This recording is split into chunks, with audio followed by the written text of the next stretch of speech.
Ne glede na to, ali gre za pogrešani plen iz ropa, ki je bil izveden pred davnimi časi, slike, ki so izginile, ali nenavadne artefakte, ki kljubujejo razumu, je zgodovina polna nepojasnjenih dogodkov, ki še vedno čakajo na razlago. Zgodovinarji nenehno poskušajo razrešiti te skrivnosti in morda jim bo sčasoma uspelo nekatere od teh primerov dokončno razjasniti. Praktično vsak človek na svetu trpi za neko vrsto fobije, ne glede na to, ali gre za racionalen strah ali ne. Vsakdo lahko razume, da je nekoga strah višine ali ozkih prostorov, vendar se nekatere fobije zdijo skoraj neverjetne. Naprimer, na tisoče ljudi trpi zaradi strahu, da bi se jim arašidovo maslo prilepilo na nebo v ustih. In ne govorim samo o tem, da jih je tega strah. Ti ljudje trpijo zaradi medicinsko diagnosticiranega strahu, ki jim spremeni življenje. Nekateri, ki trpijo za tem, lahko pojedo zelo majhne količine arašidovega masla, vendar se ga večinoma popolnoma izogibajo. En zelo sodoben strah se imenuje nomofobija. To je strah pred tem, da nenadoma ugotoviš, da ti manjka mobilni telefon. Vključuje tudi izjemen strah, da bi se ti izpraznila baterija na telefonu ali da ne bi imel signala. Čeprav je ta strah lahko upravičen v nujnih primerih, menijo, da večinoma prizadene posameznike, ki so zasvojeni s svojimi telefoni, saj jih skrbi, da bi zamudili kakšen dogodek ali ne bi imeli stika z nekom. Potem je tu še optofobija, to je strah pred odpiranjem oči. To se pogosto omenja v istem kontekstu kot agorafobija, to je strah pred odprtimi prostori, saj se prizadeti pogosto odločijo ostati v zaprtih prostorih ali v zatemnjenih sobah. Nekateri med nami lahko te fobije vidimo kot smešne, vendar so zelo resnične, tako kot še en strah imenovan radiofobija. To je strah pred ionizirajočim sevanjem in je mnogim ljudem povzročil težave v vsakdanjem življenju po nesreči v Černobilu. Ena glavnih težav ljudi, ki trpijo za radiofobijo, je ta, da je sevanje nevidno, zato nikoli ne vedo, ali so v nevarnosti ali ne. To jih pogosto pripelje do tega, da predvidevajo najslabše, kar začne vplivati na njihove vsakodnevne navade in sčasoma na njihova življenja kot celoto. En primer tega je bil zabeležen v medicinski reviji, potem ko je otrok obiskal bolnišnico in so ugotovili, da potrebuje rentgensko slikanje po zlomu noge. Ko so to opravili, so ga vrnili materi, vendar se ni mogla dotakniti lastnega otroka, saj je trpela za radiofobijo in je bila prepričana, da je otrok zaradi rentgenskega slikanja postal nevarno radioaktiven. Zdravnik, ki je opravil rentgensko slikanje, je pojasnil, da se je vsa prisotna sevanja skoraj takoj razpršila, ko je bil aparat izklopljen in da za njenega sina ni bilo nobene nevarnosti. Veliko ljudi, ki jih prizadene ta fobija, ni toliko zaskrbljenih zaradi samega sevanja, temveč zaradi učinkov, ki bi jih to lahko imelo. Znano je, da lahko sevanje povzroči raka pri nekaterih ljudeh, ki so mu bili izpostavljeni. Zato se prizadeti bojijo, da so že prejeli visoko dozo sevanja in da je le vprašanje časa, kdaj bodo začeli opažati simptome raka. Nekateri ljudje doživijo izbruhe fobije, naprimer, ko slišijo za nesrečo v jedrski elektrarni ali ko se govori o izdelavi jedrskega orožja. Za druge pa postane stalna in pogosto predstavlja izčrpavajoč način življenja. Veliko primerov je bilo prijavljenih po nesreči v Černobilu. In po nesreči v jedrski elektrarni Fukushima na Japonskem leta 2011 so strokovnjaki navedli, da so ti strahovi običajno posledica precenjevanja nevarnosti sevanja. Toda to dejstvo ne naredi strahu nič manj resničnega, ne glede na to, kako iracionalen se morda zdi ostalim. Lahko bi si predstavljali, da ko zločinci načrtujejo drzen rop, upoštevajo vse možne scenarije, da bi jim uspelo izogniti se kazni za svoj zločin. V enem primeru, ki se je zgodil leta 2017 med ropom v Berlinu v Nemčiji, so roparji za seboj pustili sled namigov in so bili na koncu prijeti, vendar njihov plen nikoli ni bil najden. 27. marca tistega leta sta Ahmed in Vasam Renmo, ki sta bila bratranca, imela pomoč varnostnika po imenu Dennis W., dolgoletnega prijatelja, ki je delal kot varnostnik v muzeju Bode. V muzeju je delal šele en mesec, ko se je trojica odločila izvesti drzen rop. Razbili so eno od oken stavbe, da so vstopili in nato uporabili rolko in samokolnico, da so ukradli 100-kilogramski spominski zlatnik, znan kot Veliki Javorjev list. Kovanec je bil kovan leta 2007 ob 30. obletnici kanadske letne serije zlatnikov Javorjev list in je bil razstavljen v muzeju. Ocenjena vrednost je bila približno $4,3 milijona. in nekako je 3 kriminalcem uspelo kovanec odnesti iz stavbe, preden so pobegnili. Ko so pregledali posnetke varnostnih kamer z tega območja, so videli, da so 3 moški večer prej hodili po isti poti, oblečeni v črna oblačila. Ko so jih pridržali, so preverili Vasemov telefon in odkrili iskanja, kako predelati velike količine zlata. Ko so preiskali njihov avto za pobeg, so preiskovalci našli majhne delce zlata, zaradi katerih so verjeli, da je bila kovanica stopjena in da so bili ti kosi morda prodani. Ko so preiskali Vasamovo stanovanje, je policija našla redko Armani jakno, ki jo je nosil na posnetkih varnostnih kamer iz noči pred ropom. To, skupaj s steklom iz razbitega okna, ki so ga našli na paru rokavic, je bil zadnji dokaz potreben za obsodbo roparjev. Na sojenju se je razkrilo, da je Denis po ropu začel zapravljati velike vsote denarja. Kupoval je drage avtomobile in nakit, kar njegovim soroparjem verjetno ni bilo preveč všeč. Obsojen je bil na 3 leta in 4 mesece zapora ter kazen v višini $108,000. Kar zadeva oba bratranca, sta vsak prejela kazen 4 let in pol zapora, ter bosta morala povrniti vrednost kovanca $4,3 milijona. Toda ta kovanec ni bil nikoli najden. Ena glavnih težav, s katerimi so se morali soočiti med čiščenjem v Černobilu, je bila, kaj storiti s tonami radioaktivnega materijala, ki je bil raztresen po območju. Ti predmeti so bili izjemno nevarni in bi lahko še danes povzročili, da bi nekdo izgubil življenje, če bi prišel v stik z njimi. Na primer, uniforme, ki so jih nosili prvi posredovalci, večinoma gasilci, so pustili v kleti bolnišnice v Pripjatu. In ti predmeti bodo tam ostali še mnogo let, saj so še vedno izjemno radioaktivni. A nedaleč od elektrarne leži območje, ki je še bolj nevarno in bo ostalo nedotaknjeno še tisoče let, kot napovedujejo strokovnjaki. Ko so prebivalce Pripjata evakuirali, so bili prisiljeni oditi brez večine svojih osebnih stvari, vključno s svojimi vozili. Ti avtomobili, tovornjaki, avtobusi in kombiji so postali radioaktivni in ni se jim bilo več varno približati, vendar jih niso mogli preprosto pustiti tam, kjer so bili. Zato so se odločili, da jih premaknejo na območje, ki je danes znano kot pokopališče vozil, ki se nahaja tik izven mesta.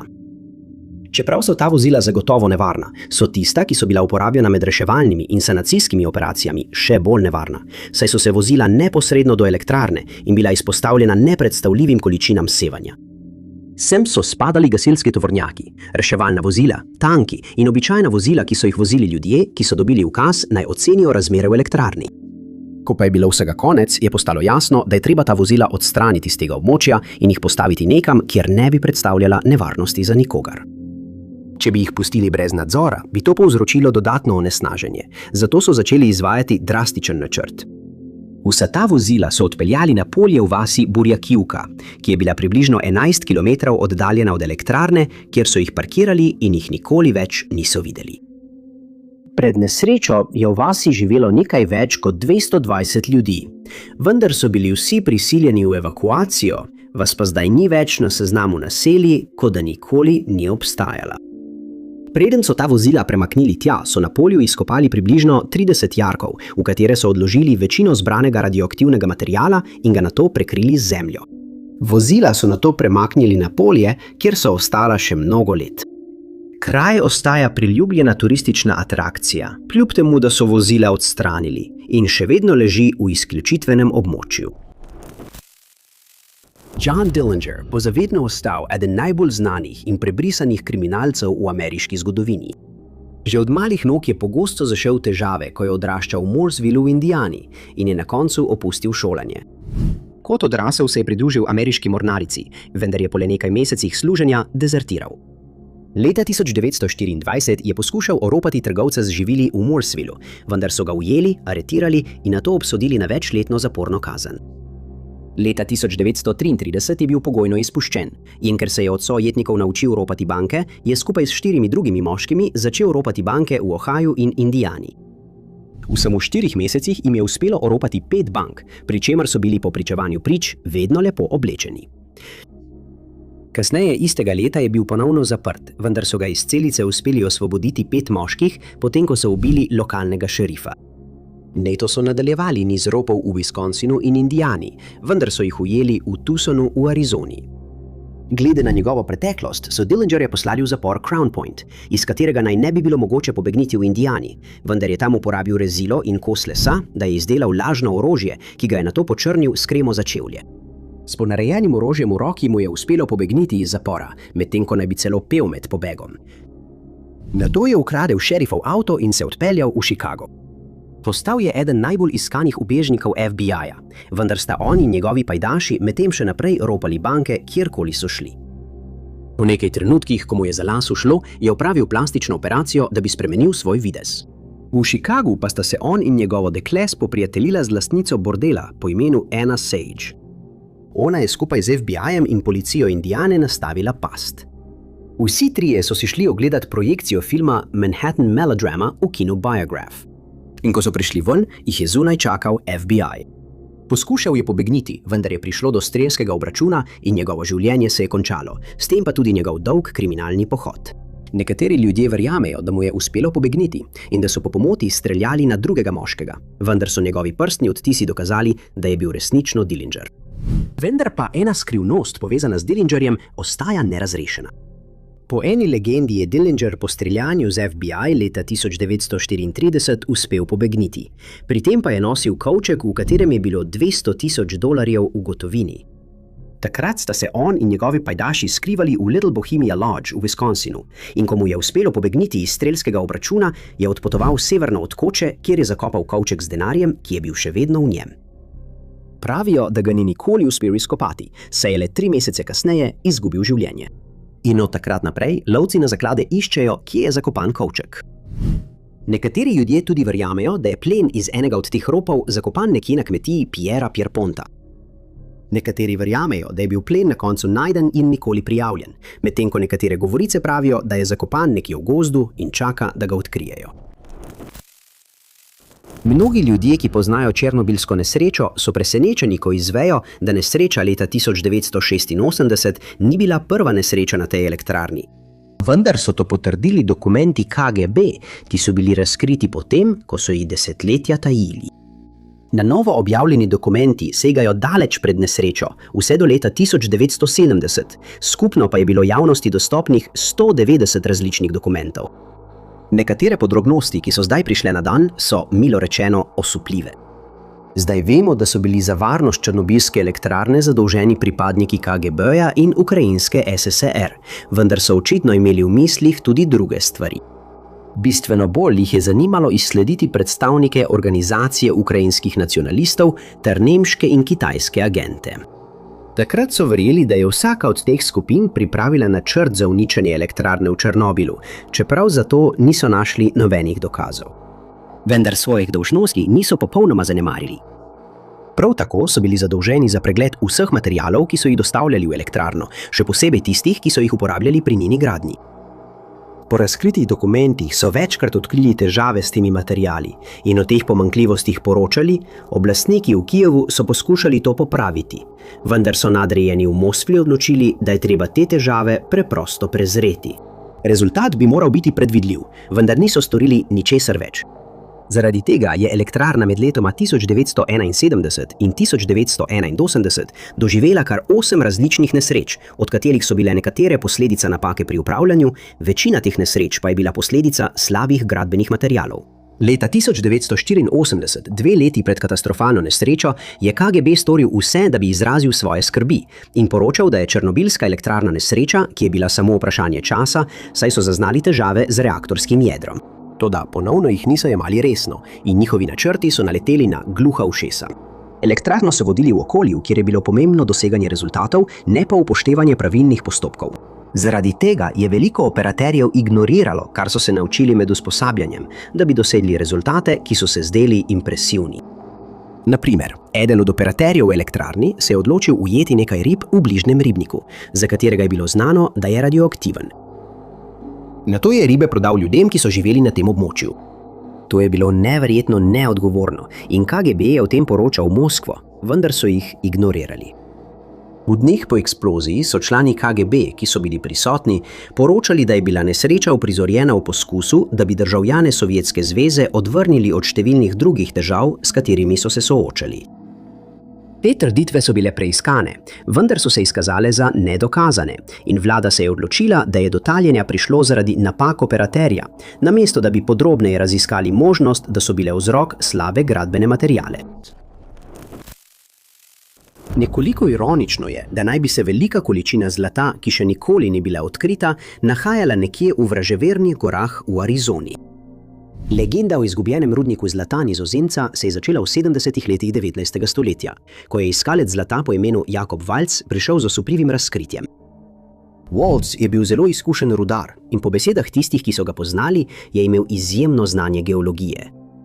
V Arizono je prispel v 60. letih 19. stoletja, nato pa je v 70. letih začel iskati zlate žile v gorah. Pravijo, da je naletel na ogromno žilo, ki bi ga lahko zelo obogatila, vendar je lokacijo zlata skrbno varoval kot skrivnost. Po eni izmed zgodb naj bi enkrat prodal zlato v vrednosti $250,000 ameriški kovnici, čeprav nekateri zgodovinarji trdijo, da je to v resnici storil nekdo drug, medtem ko drugi menijo, da je zgodba izmišljena. Kakorkoli že, poročali so, da so Waltza pogosto videvali v Phoenixu s sedeljnimi torbami, napolnjenimi do roba z zlatom, ki ga je prinesel iz svojega zasebnega rudnika. Ljudje so ga spraševali, kje ga je našel, a je vedno ostal skrivnosten in je dajal lažne napotke do rudnika. Kot je bilo pričakovati, ga je veliko ljudi poskušalo slediti do rudnika, kadarkoli se je odpravil po novo pošiljko zlata.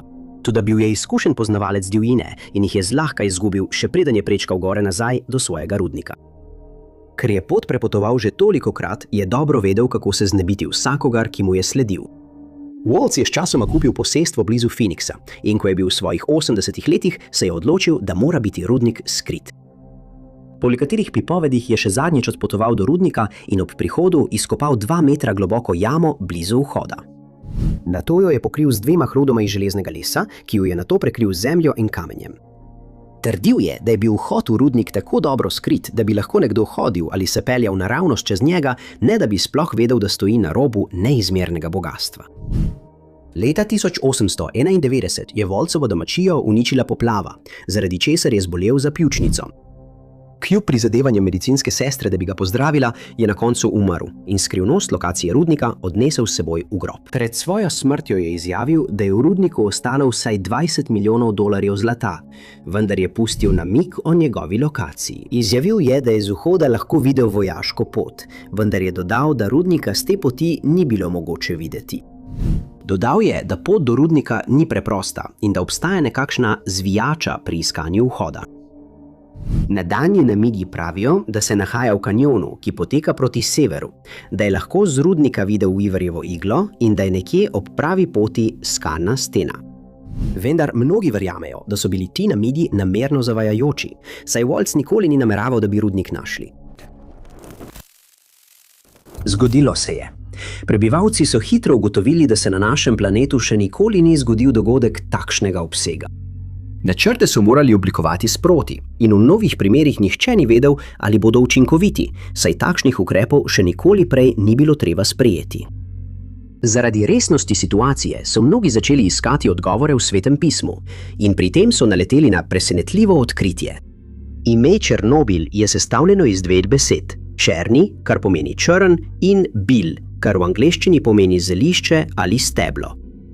Na tem območju raste obilica rastline, imenovane črni pelin ali črna pelinova trava.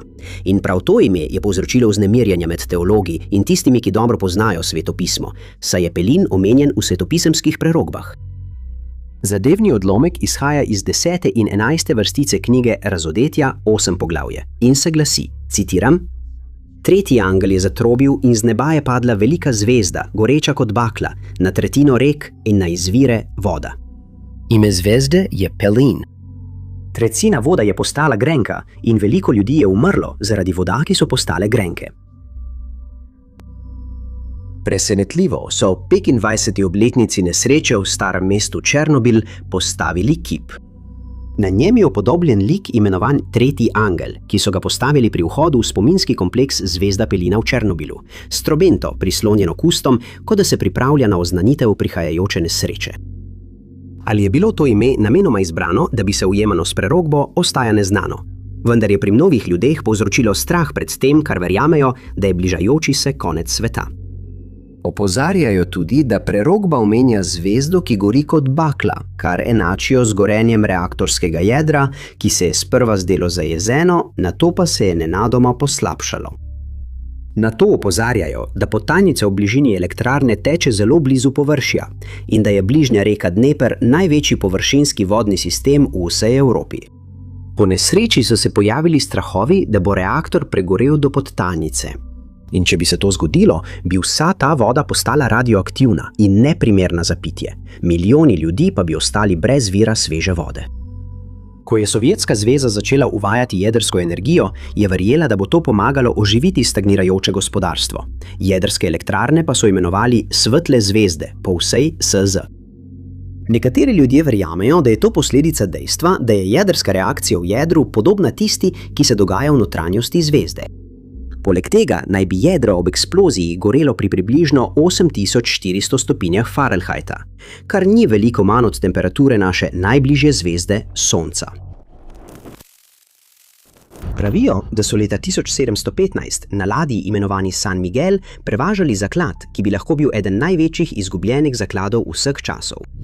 In čaka, da ga odkrijejo le kje v bližini otoka Amelia ob obali Floride.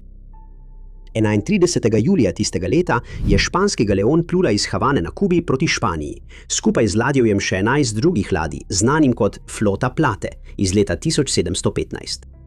A niso prišli daleč, ko so zapluli v silovito nevihto, ki je povzročila, da je 11 ladij potonilo.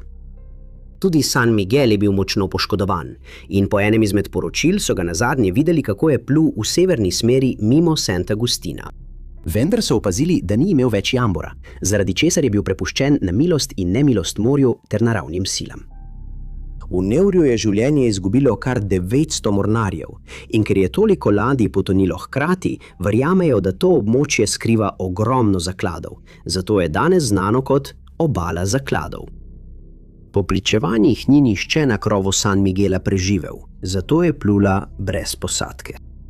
Zapisi kažejo, da je San Miguel plul kot registrska ladja flote, kar pomeni, da je imel dovoljenje za prevoz zelo dragocenega tovora. Namiguje se, da je med tovorom prevažala kraljičino doto, ogromno količino zlata in srebra, pa tudi drage kamne, začimbe in tobak. Seveda je možnost najdbe zaklada privabila številne iskalce sreče na obalo, v upanju, da jim ga bo uspelo izvleči. A kljub najboljšim prizadevanjem lovcev na zaklad skozi stoletja, ga nihče ni uspel najti, čeprav menijo, da so bile nekatere odprave zelo blizu. Leta 2007 je skupina potapljačev na morskem dnu naletela na top, za katerega verjamejo, da je pripadal ladji San Miguel. Ko so o odkritju poročali, se je za zaklad, ki naj bi bil vreden milijone dolarjev, zanimalo na tisoče ljudi. Mnogi pa so se od takrat odpravili na to območje v upanju, da bodo obogateli. A iskanje zaklada je lažje reči kot storiti. Morsko dno na tem območju je znano kot težko prehodno, poleg tega pa nihče ni povsem prepričan, kje natančno je plovilo potonilo, zato je območje iskanja ogromno. Leta 1975 so blizu otoka Amelia našli 22 zlatnikov. Kasneje pa so v bližini odkrili še 11 zlatnikov. Ti deli zaklada so bili najdeni potem, ko so neurja prizadela obalo, kar je verjetno povzročilo, da so kovanci prišli na površje iz peska, pod katerim so bili zakopani. Enemu moškemu pa ni bilo treba vložiti toliko truda, saj je leta 1989 med sprehodom po plaži otoka Little Talbot našel 15 kovancev. Kasneje istega leta so na isti plaži našli še 28 kovancev, skozi leta pa še manjše koščke. Večina izmed nas je sanjala o tem, da bi naleteli na velik zaklad, za katerega nihče ni vedel in ki bi nam zavedno spremenil življenje. A večina izmed nas ve, da je to nič več kot divja fantazija. A po svetu je na tisoče profesionalnih iskalcev zakladov, ki iščejo domnevne zaklade, ki so bili bodisi izgubljeni ali pa tako dobro skriti, da jih še nikoli niso odkrili. Eden takšnih zakladov je bil znan kot zaklad Janganateja in je bil predmet številnih razprav, saj nekateri ljudje dvomijo o njegovem obstoju. Skrivnost zaklada se je začela v 30. letih 16. stoletja, ko sta bila inkovski cesar Atahualpa in njegov brat Huáscar zapletena v državljansko vojno drug proti drugemu. Španski konkvistador Francisco Pizarro je to videl kot priložnost in leta 1532 je napadel inkovsko cesarstvo ter pri tem ujel Atahualpo v Cajamarci. Cezar je bil obupan, da bi si povrnil svobodo. Zato je začel barantati s svojim ječarjem in mu v zameno za izpustitev ponudil veliko bogastvo v obliki inkovskega zlata. Dogovor je bil sklenjen in potem, ko je bil cesar izpuščen, je ukazal generalu Rumaju Jahuju, naj začne zbirati zlato iz vsega inkovskega cesarstva. Uspelo mu je zbrati kar 750 ton zlata in poslal je sporočilo Pizarro, da mu bo zaklad kmalu dostavljen. Toda Pizarro je postal sumničav, da gre za zapleteno prevaro za rešitev Atahualpe in še preden je bilo zlato dostavljeno, je dal cesarja usmrtiti. Pizarru ni bilo znano, da je bilo zlato povsem resnično in dogovor zdaj ni bil več mogoč. Rumaj Jahuj je želel biti prepričan, da zlato ne bo prišlo v Pizarrove roke, zato se je odločil, da ga pred njim skrije. Odpotoval je na sever Ekvadorja, danes znan kot Yanganates, kjer je bilo zlato skrito. Rumaj Jahuj je bil na koncu ujetnik Pizarrovih mož. In kljub temu, da so ga kruto obravnavali, ni hotel razkriti lokacije zaklada.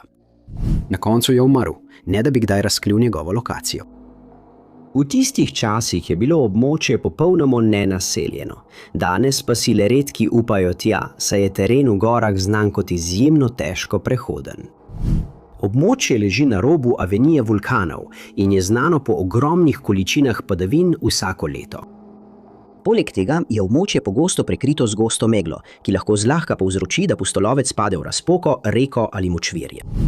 Kljub temu, nekateri iskalci zakladov menijo, da je možnost najti 750 ton zlata preveč mamljiva, da bi jo prezrli. In vsako leto se mnogi odpravijo v gore v upanju, da ga bodo našli. Pravijo, da so vsaj 3 ljudje poznali natančno lokacijo zaklada. Desetletja kasneje, ko se je José Valverde poročil z žensko iz Latacunge, mu je njen oče kot poročno darilo razkril lokacijo zlata. Zaradi tega je Valverde živel kot zelo bogat človek. Pred smrtjo pa je napisal vodnik, ki se prevaja kot Valverdejeva pot. Vodnik je bil izročen španskemu kralju, ki je nato poslal odpravo v gore, da bi ga našla, vendar ga niso mogli najti. Eden izmed mož pa je izgubil življenje v močvirjih.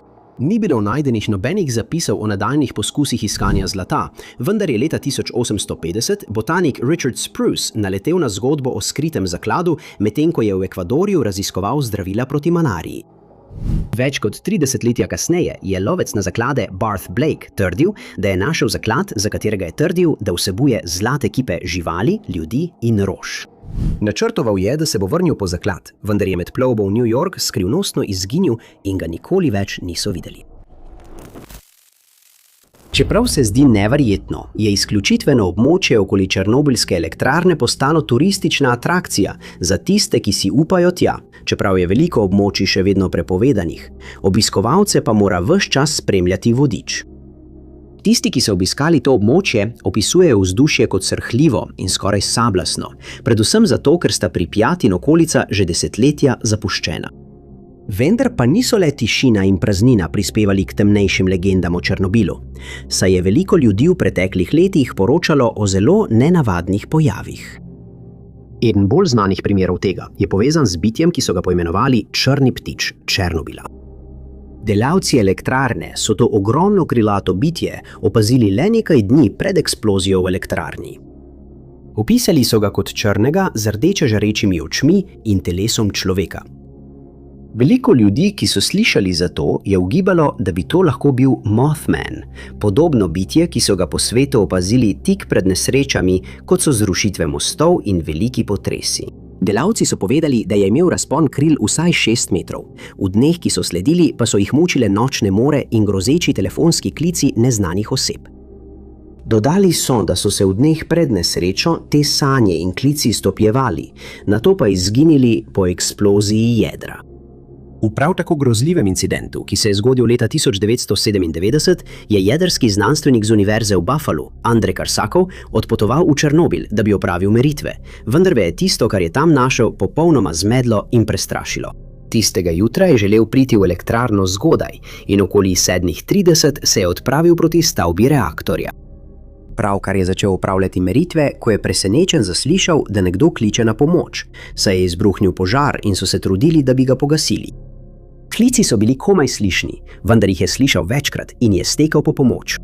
Poročal je, kaj je slišal, ljudem, ki so ga spustili noter, a so ga obvestili, da je bil on prvi, ki je vstopil na to območje v več kot 3 letih, da ni bilo nobenega požara in da tam takrat ni mogel biti nihče drug. Poleg tega mora vsak, ki želi vstopiti na to območje, uporabiti odtis dlani kot geslo. In če bi kdo vstopil brez dovoljenja, bi se sprožil alarm. Ta nenavaden dogodek ni bil nikoli pojasnjen. Leda in Labo je pesem, ki jo je napisal William Butler Yeats, v kateri pripoveduje zgodbo o slavnem grškem mitu. Zgodba prikazuje boga Zeusa, ki se je spremenil v laboda, da bi se približal človeški ženski po imenu Leda. Ob koncu zgodbe Leda rodi Zeusovega otroka Heleno, ki je znana po padcu Troje in posredno povzroči smrt kralja Agamemnona. Navdihnila je številne umetnike skozi stoletja, vključno z Michelangelom, vendar je njegova upodobitev pesmi v središču trajajoče skrivnosti. Vse se je začelo, ko je vojvoda Ferrare, Alfonso I, izkoristil priložnost med obiskom Rima leta 1512, da bi opazoval Michelangela med delom na oboku Sikstinske kapele. Bil je očaran nad tem, kar je videl, in po vseh pričevanjih je to nanj pustilo trajen vtis. Potem je leta 1527 cesar Karel V napadel Rim, zaradi česar se je papež Klemen VII skril v grad Castel Sant'Angelo, da bi se izognil ujetju ali še hujšemu. 2 leti kasneje bi papež pomagal Klemenu VII ponovno zavzeti mesto, po čemer je Michelangelo prejel naziv generalnega guvernerja in prokuratorja v Trn Firenze. To je pomenilo, da bo odgovoren za utrjevanje mesta, vendar je imel zelo malo znanja o tej temi, zato so ga poslali v Ferraro, kjer se je o utrjevanju in obrambi učil od Alfonsa I. Ko je svojo nalogo končal, se je Michelangelo pripravil na odhod, a preden je odšel, mu je Alfons naročil sliko, umetnik pa je z veseljem privolil. Ko se je vrnil v Firence, je začel delati na obrambi mesta, hkrati pa je delal tudi na novi sliki, Leda in Labod. To vemo zaradi gravure, ki jo je izdelal Cornelis Bos, ki je bil sam po sebi mojster umetnosti. Zanimivo je, da gravura prikazuje Ledo v enakem položaju kot drugo delo Michelangela, ki se imenuje Noč, in ni presenetljivo, da je delal na obeh delih hkrati. Pravijo, da je za začetne skice slike uporabil model, ki je bil v resnici moški, Antonio Mini, katerega poteze so kasneje poženščili, kar je bila takrat pogosta praksa med umetniki. Leta 1530 je bila slika končno dokončana, vendar je Alfonso poslal sla, ki je umetniku povedal, da si vojvoda želi ogledati delo, preden ga sprejme in plača dogovorjeno ceno. To je Michelangela razumljivo razjezilo. Zadeve pa je še poslabšal Selov komentar, da je slika le, citiram, "mano ženstvena". Zaradi tega je Michelangelo odpustil sla in razveljavil dogovor med njim in Alfonsom, ki slike verjetno sploh nikoli ni videl. Do tega trenutka je Antonio Mini že delal kot Michelangelov vajenec in dobil je nalogo, da skrbi za sliko. Domneva se, da je bila slika dejansko podarjena njemu, saj je imel 2 sestri, ki se še nista poročili, in če bi Mini prodal sliko, bi mu denar, ki bi ga prejel, zelo olajšal finančno situacijo. Mini je leta 1531 zapustil Firence s sliko v roki in se odpravil v Francijo. Od tu naprej so podrobnosti o usodi slike nekoliko nejasne. Po eni različici dogodkov naj bi francoski kralj sliko kupil od Minija in jo hranil v palači Fontainebleau. Vendar to nikoli ni bilo potrjeno in do danes je usoda slike neznana. Prizadevali so si obnoviti kopijo tega dela, ki jo je ustvaril Rosso Fiorentino in ki je še danes hranjena v Narodni galeriji. Skozi leta so zgodovinarji poskušali izslediti sliko, vendar brez uspeha, saj nihče ni prepričan, kdaj točno je bila izgubljena. Njena lokacija pa ostaja ena najbolj skrivnostnih ugank umetniškega sveta. Hude posledice po nesreči v Černobilu, pri čemer bi postale številne, med njimi očitne šele mnogo let kasneje. Ugibali so o porastu diagnoz raka, ljudeh, ki trpijo zaradi sevalne bolezni, in o učinkih, ki bi jih to imelo na bližnja območja, kot je mesto Pripjat. Prav tako je bilo znano, da bodo na nek način prizadete tudi bolj oddaljene države, vendar so prebivalci mesta Novožihov v Rusiji verjetno mislili, da so varni, saj je mesto več kot 100 milj oddaljeno od kraja eksplozije. Le nekaj dni po nesreči je veliko prebivalcev Novožihova vadilo za svojo prvomajsko parado v oblačnem vremenu. Nenadoma je začelo močno deževati in udeleženci so se razbežali po zavetje. Zdelo se je kot vsak drug naliv, vendar niso mogli vedeti, da je bil ta dež veliko bolj nevaren. Naslednji dan je Sergej Sizov, profesor na pedagoški fakulteti, ravno predaval o tem, kako zaznati in se odzvati na jedrski ali kemični napad sovražnih sil. To se nam morda sliši nenavadno, vendar je bilo to v tistem času nekaj, kar so se morali naučiti vsi v Sovjetski zvezi.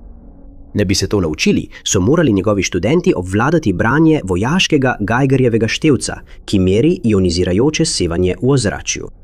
Sizov je pričakoval, da bo napravo vklopil in prejel običajne odčitke ozadnega sevanja, vendar se ni mogel bolj motiti. Na njegovo presenečenje je števec poskočil na ravni, o katerih je bral le v učbenikih o jedrskih napadih, in tako je vedel, da je nekaj narobe. Odločil se je, da bo stopil v stik z lokalnim štabom civilne zaščite in jim prijavil, kaj je odkril, vendar mu niso verjeli in so trdili, da takšni odčitki niso mogoči. Takrat je bil Novožihov še vedno zastarelo mesto. Njegovi prebivalci pa so bili večinoma kmetje, ki so živeli v lesenih hišah in so za preživetje odvisni od zemlje. Niso imeli pojma, da je bil jedrski reaktor v Černobilu izpostavljen ne le zato, ker so živeli 100 milj stran, ampak tudi zato, ker sovjetska vlada še ni priznala nesreče. Novozivkov in okoliška regija sta dom približno 200 tisoč ljudem in ugotovljeno je bilo, da je bilo celotno območje izpostavljeno do 5 mikrosievertov na uro, čeprav se je ta številka od takrat zmanjšala na 2 mikrosieverta. Kljub temu je vsaka vrednost nad 0,6 mikrosieverta na uro območje neprimerno za človeško bivanje in ocenjuje se, da bo več takšnih območij neprimernih za bivanje vsaj do leta 2176. Prebivalci Novožihova so bili tisti dan ujeti v dežju in niso mogli vedeti, da jih je prepojila radioaktivna voda. In čeprav je bilo takojšnjih učinkov zelo malo, so se zaskrbljujoči znaki začeli pojavljati šele čez nekaj let. Otroci so se rojevali s čudnimi nepravilnostmi, kot so nerazviti uhlji, zaradi katerih so morali prestati več operacij. Takrat je na tem območju živelo približno 1000 ljudi, vendar so jih morali po nesreči vse evakuirati. Celotno mesto pa so porušili, da bi zagotovili, da se nihče ne bi poskušal vrniti v svoje domove. Sprva so se odločili, da bodo evakuirali tudi Novožilov, o čemer so obvestili njegovih 40 tisoč prebivalcev. Vendar so načrt na koncu opustili, ko so ljudje, ki niso želeli zapustiti svojih domov, začeli protestirati. Ime Fabergé je sinonim za kakovost in bogastvo, ko gre za oblikovanje. Vsak, ki ima v lasti kos nakita, ki ga je izdelala zlatarna Fabergé, ki jo je ustanovil Peter Karl Fabergé, ve, da je zelo iskan in verjetno veliko vreden. Med najbolj znanimi kosi, ki jih je kdaj ustvaril Fabergé, so slavna velikonočna jajca, okrašena z dragulji, ki segajo v konec 19. stoletja. Pogosto so jih kot darila podarjali ruski carji, kot je bil car Aleksander III. Enega njegovih najbolj cenjenih jajc, ki je vsebovalo zlato kokoš na zlati slami, je leta 1885 podaril svoji ženi kot darilo. Vsebuje tudi majhno diamantno repliko cesarske krone in obesek iz rubina.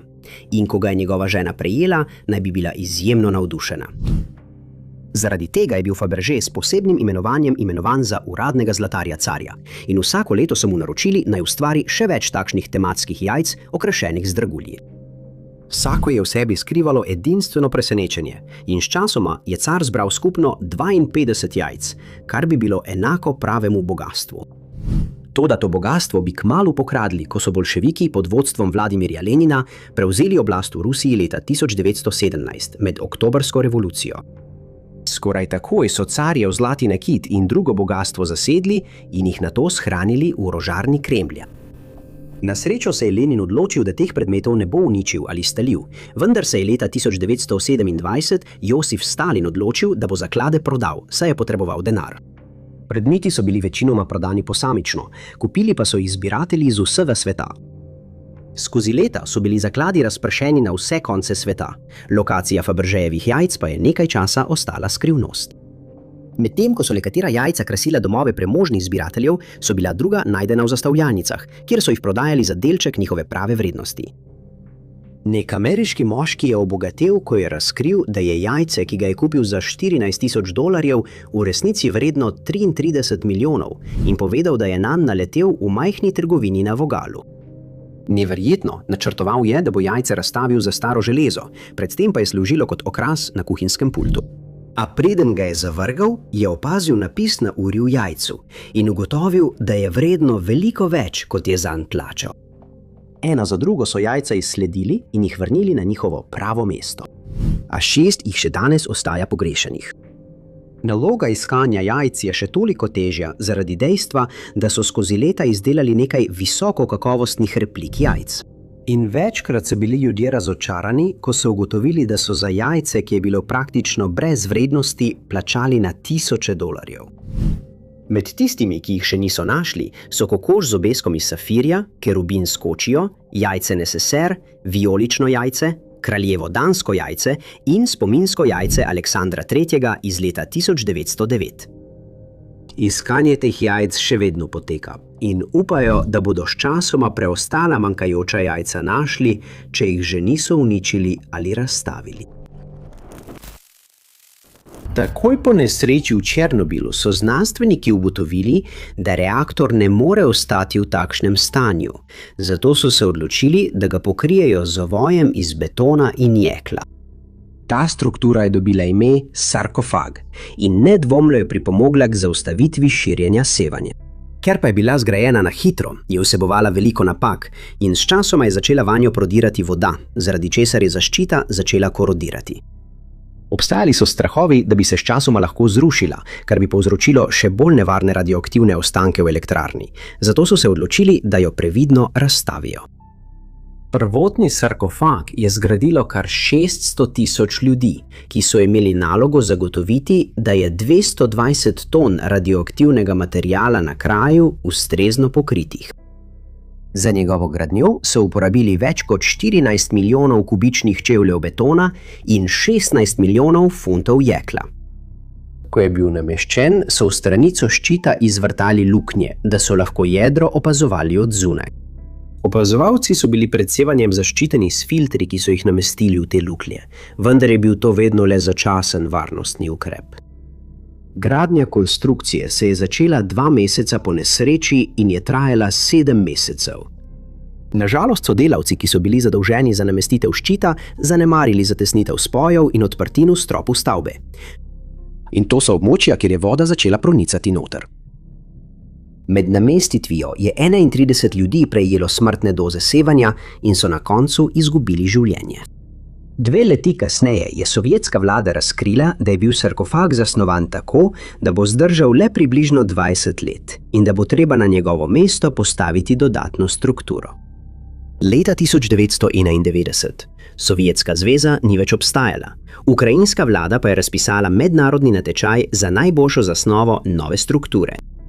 Leta 2004 je bilo objavljeno, da bodo uporabili zasnovo britanskih oblikovalcev, saj je vsebovala premični lok, ki bi ga lahko namestili z minimalnim naporom. To bi preprečilo, da bi bili delavci izpostavljeni nepotrebnim količinam sevanja, stara struktura in reaktor pa bi bila popolnoma prekrita. 2 francoski gradbeni skupini, skupaj znani kot Novarka, sta dobili pogodbo za gradnjo ovoja, ki je bil poimenovan Nova varna zadrževalna konstrukcija. Zgrajena je bila skoraj 300 metrov stran od reaktorja, potem ko so dele pripeljali iz Italije, in ko je bila dokončana, je tehtala približno 32.000 ton. Medtem ko se je to dogajalo, so odkrili, da se bo streha prvotnega sarkofaga kmalu zrušila, zato so dodali podporne odre, da bi jo zadržali na mestu. Do leta 2014 je bil okvir novega ovoja postavljen na svoje mesto. Nato se je začela gradnja preostalega dela ovoja. Projekt pa je bil dokončan leta 2016 in nameščen novembra istega leta. Na severu Izraela leži jezero, znano kot Galilejsko morje, imenovano tudi Tiberijsko jezero. To jezero je v Svetem pismu omenjeno večkrat. Najbolj znano pa je, ko je Jezus zbral svoje prve učence, ko je hodil po vodi, ko je nahranil 5000 ljudi z le 2 hleboma kruha in 5 ribami, ter ko je pomiril vihar na jezeru. Ta zadnji dogodek je tema slike, ki jo je ustvaril slavni umetnik Rembrandt van Rijn, imenovane Nevihta na Galilejskem morju. Naslikana je bila leta 1633 in ostaja edina znana upodobitev morske pokrajine, ki jo je kdaj ustvaril, kar jo naredi izjemno dragoceno. prikazuje majhen lesen čoln, ujet v nevihti. Na jezeru je plovilo očitno v nevarnosti, saj so njegova jadra raztrgana, v primerjavi z ogromnimi valovi, skozi katere pluje, pa se zdi skoraj neznatno. 14 mornarjev na čolnu je mogoče videti, kako molijo, očitno obupani, da bi prišli do kopnega ali bili nekako rešeni, čeprav se zdi ta možnost zelo malo verjetna. Zato so izrazi na njihovih obrazih obupani, saj se soočajo s skoraj gotovo pogubo. Nekaj mornarjev obupano poskuša usmerjati čoln, vendar brez uspeha, medtem ko drugi poskušajo zbuditi Jezusa, ki spi blizu krmila. 4 moški poskušajo jadra spraviti nazaj v red, vendar je bila zaradi tuljenja vetra to nemogoča naloga. Verjame se, da naj bi eden od mornarjev, ki ga vidimo, kako se drži za vrv, predstavljal samega umetnika, čeprav to nikoli ni bilo dokončno dokazano. To je nedvomno eno največjih del Rembrandta, hkrati pa je tudi predmet velike skrivnosti. Leta 1990 je bil muzej Isabel Stewart Gardner, kjer je bila slika shranjena, prizorišče drznega ropa. 18. marca tistega leta sta 2 moška, preoblečena v policista, iz stavbe ukradla 13 slik s skupno vrednostjo okoli $500 milijonov. Uspela jim je vstopiti v muzej tako, da sta dežurnemu varnostniku povedala, da bo aretiran zaradi obstoječega naloga za prijetje. V nastali zmedi so ga vklenili. Ko pa je prišel preveriti še drugi varnostnik, so vklenili tudi njega. Takrat so ugotovili, da sta tam zato, da oropata muzej, medtem pa sta se storilca odpravila v prostor, znan kot Nizozemska soba. Na srečo sta, ko sta poskušala ukrasti Rembrandtov avtoportret, ugotovila, da je pretežak in preokoran, zato sta se odločila, da ga pustita. Ostale slike so hitro izrezali iz okvirjev, preden so pobegnili in jih nikoli niso izsledili. Med preiskavo je FBI ponudil $5 milijonov nagrade vsakomur, ki bi jim lahko posredoval informacije, ki bi vodile do najdbe slik, vendar so te še danes pogrešane. Po poročilih, ki so jih objavili maja 1986 po nesreči v Černobilu, ni bila prizadeta samo Pripjat in njena sosednja mesta zaradi sproščene radiacije, saj so ugotovili, da so nekateri deli Evrope doživljali višje od običajnih ravni sevanja. Le teden dni po eksploziji je vsaka država na evropski celini poročala o povišanih ravneh sevanja. Na Iberskem polotoku so pričakovali podobne izmerjene ravni sevanja, vendar so kasneje ugotovili, da ni bil prizadet. Takrat je bil ves svet na trnih, saj se takšna nesreča v naši zgodovini še nikoli ni zgodila. Poleg tega pa je bilo veliko negotovosti glede tega, koliko držav bo prizadetih. Ne pozabite, da je prvi znak težav prišel iz meritev prejetih na Švedskem, več kot 1500 km stran od elektrarne, medtem ko je sovjetska vlada hitela prikriti nesrečo pred preostalim svetom. Ko je bila resnica končno razkrita, so znanstveniki začeli spremljati veter nad Kijevom in ugotovili, da se je nenehno spreminjal ne le v smeri, ampak tudi v moči. To je onemogočilo takojšnjo oceno količine sevanja, ki se je širilo po Evropi in povzročilo veliko negotovosti. Na Poljsko in Skandinavijo je vplival jugozahodni veter, ki je pihal po eksploziji, vendar se je kmalu spremenil v vzhodni veter. In posledično so nato o višjih vrednostih sevanja poročali v Grčiji, jugozahodni Nemčiji in takratni Jugoslaviji. Francija je poročala, da je zaznala povečanje radioaktivnosti v ozračju, medtem ko se je Nizozemska odločila odložiti načrte za prehod na jedrsko energijo, potem ko so tam odkrili višje od običajnih vrednosti. Tudi Poljska, vzhodna Nemčija in Švedska so začele izražati zaskrbljenost. V nekaterih območjih pa so kmetom svetovali, naj v prvih nekaj tednih živino zadržijo v zaprtih prostorih, saj so se bali, da bi jih lahko prizadela sproščena radiacija. Prebivalcem so svetovali, naj ne pijejo zbrane deževnice in naj se vzdržijo uživanja divjih gob in zelenjave, saj še ni bilo znano, kako močno so bili onesnaženi ti viri hrane in vode. Poljska je bila med vzhodnoevropskimi državami najhuje prizadeta in ko se je začela širiti panika, so prebivalci začeli kupovati jod in nekontaminirano hrano. Znano je, da jod pomaga pri preprečevanju radioaktivne kontaminacije. Vendar je v zahodni Nemčiji vlada začela opozarjati ljudi, naj jemljejo jodne tablete zmerno, saj je panika povzročila, da jih je več ljudi vzelo preveč, kar je privedlo do zastrupitve z jodom. Vlada je začela omejevati dobavo svežega mleka iz najbolj prizadetih delov države. Ker učinki sevanja še niso bili določeni, so ta območja vključevala Bavarsko in Hessen ter nekatera druga. V zahodnem Berlinu so poročali, da ni ostalo nobene zaloge jodovih tablet, saj so ljudje hiteli zagotoviti, da imajo zadostno količino. V Bukarešti so bili prebivalci opozorjeni, naj se prepričajo, da je njihova pitna voda primerna za uživanje. V Beogradu pa so ljudem svetovali, naj ostanejo v zaprtih prostorih, če je mogoče, ali naj preživijo čim manj časa na prostem. Romunija je poročala o strmem porastu ravni sevanja v ozračju, medtem ko so v Luksemburgu, Belgiji in na Nizozemskem prebivalcem svetovali, naj pred zaužitjem temeljito operejo zelenjavo. Ljudem v Italiji je bilo prepovedano kupovati ali prodajati solatnice. Številni njihovi uvozi iz Evrope pa so bili takoj prepovedani. Ko arheologi odkrijejo skrivnost, običajno ne traja dolgo, da učenjaki, strokovnjaki in zgodovinarji ugotovijo, zakaj je bil ta predmet uporabljen ali kdo ga je izdelal. A enako ne moremo reči za nenavaden predmet, ki so ga leta 2024 odkrili v Norfolku v Angliji. Eden izmed najbolj nenavadnih vidikov tega predmeta je njegova velikost. Njegov premer meri le 0,8 palca višina, pa 0,4 palca, kar pomeni, da bi ga med izkopavanjem zlahka spregledali. A na srečo temu ni bilo tako.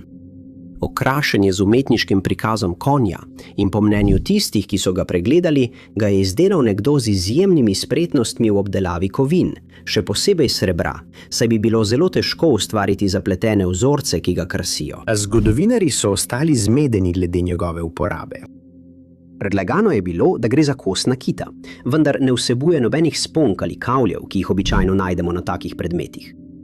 Opisali so ga kot majhen zmečkan pokrovček steklenice, čeprav bi komaj da sedel na konico človekovega prsta. Ena zgodovinarka je izjavila, da jo je presenetila raven podrobnosti, ki je bila uporabljena za izdelavo predmeta, ki očitno ni imel nobenega namena. Opisala je delo na njem kot podobno skrbnosti, ki jo ima nekdo, ki izdeluje Biblijo ali kos nakita, namenjenega kraljevi družini. Prav tako je predlagala, da je bil obrtnik odgovoren za izdelavo artefakta, verjetno spreten tudi na drugih področjih. Morda so delali na pomembnih besedilih in dokumentih, ki so bili okrašeni s pozlatitveno tekočino iz zlatega prahu, ki so ga nato zmešali z živim srebrom. Do tega zaključka je prišla po analizi vzorcev na straneh artefaktov, ki so bili zelo podobni iluminiranim rokopisom, ustvarjenim v istem obdobju. Z nadaljnjimi raziskavami so strokovnjaki uspeli datirati predmet v 8 ali zgodnje 9. stoletje. Zaradi uporabljenih okraskov menijo, da je imel nek verski pomen, vendar to ostaja zgolj ugibanje. Če je to res kos nakita, bi pripadal nekomu pomembnemu, saj so srebrne in zlate predmete nosili le tisti na oblasti ali ljudje, ki so bili zaradi svojega položaja v skupnosti premožni. Še en zagoneten vidik je, kako bi lahko bil predmet pritrjen na verižico, oblačilo ali večji predmet. Ne vsebuje nobenih zaponk, kavljev ali obročkov, skozi katere bi lahko napeljali verižico. In od njegove najdbe je bilo podanih veliko predlogov, vendar njegov namen ostaja neznan. Ko je postalo očitno, da je na dan nesreče v jedrski elektrarni Černobil nekaj narobe, so zaposlenim, ki so bili takrat na delu, naročili naj opravijo meritve z dozimetri, da bi ugotovili, koliko sevanja se sprošča v okolje. Prve meritve so pokazale 3,6 rentgena, vendar so nato ugotovili, da so ti določeni dozimetri merili največ do te vrednosti. In hitro je postalo jasno, da se na te meritve ni mogoče zanesti. Kasneje so ugotovili, da je bila dejanska vrednost bližje 20.000 rentgenov na uro, kar je skoraj nepredstavljiva količina. Vsakdo, ki je izpostavljen 500 rentgenom, bo zagotovo izgubil življenje, kar dokazujejo številni ljudje so umrli, medtem ko so obupano poskušali ponovno spraviti elektrarno pod nadzor, kar se je izkazalo za zaman. Ogromne količine radioaktivnega materiala so bile izstreljene iz elektrarne zaradi eksplozije, več kot 400-krat več, kot je bilo sproščenega materiala v atomskih bombah, odvrženih na Hirošimo in Nagasaki skupaj. Poleg tega je eksplozija v Černobilu vsebovala radioaktivne izotope z daljšo življenjsko dobo, kot sta cezij 137 in jod 131, ki sta odgovorna za dolgoročno onesnaženje in zdravstvene težave na okoliških območjih. To sta bila le 2 izmed več kot 100 radioaktivnih elementov, ki so bili tisti dan izpuščeni v ozračje. Na srečo pa je večina teh elementov kratko živečih in zato precej manj nevarnih. Za primerjavo, eksplozija v Hirošimi je prizadela območje v radiju približno 8 mil od središča kraja padca atomske bombe, medtem ko je eksplozija v Černobilu prizadela območje s premerom približno 100.000 mil okoli elektrarne. Kar zadeva biološke učinke, ki jih je povzročila ta sprostitev sevanja, merjene v sievertih na uro, so številke osupljive. V neposredni bližini reaktorskega jedra je bilo sproščenih 300 sievertov na uro. Izpostavljenost celega telesa le 8 sievertom na uro, kar je 37krat manj, velja za smrtonosno za človeka v nekaj tednih.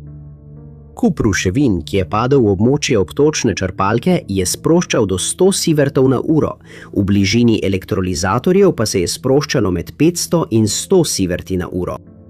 Takoj po eksploziji naj bi nekatera območja Pripjata dosegla do 300 sievertov na uro, in ker so prebivalce mesta evakuirali šele nekaj dni kasneje, je to povzročilo, da je veliko ljudi kasneje izgubilo življenje.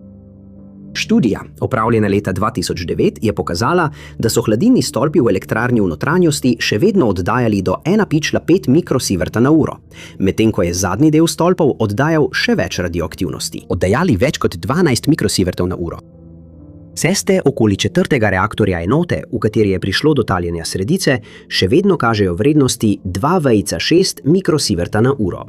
Eden najbolj nevarnih predmetov, ki še vedno obstaja v černobilskem gozdu, pa je kovinska klešča, ki so jo uporabljali med sanacijskimi deli. Še vedno je izjemno radioaktivna in so ugotovili, da oddaja približno 336 mikrosievertov na uro desetletja po nesreči. Ena najbolj zaskrbljujočih dejstev o kleščah je, da so jih pustili na tleh v gozdu.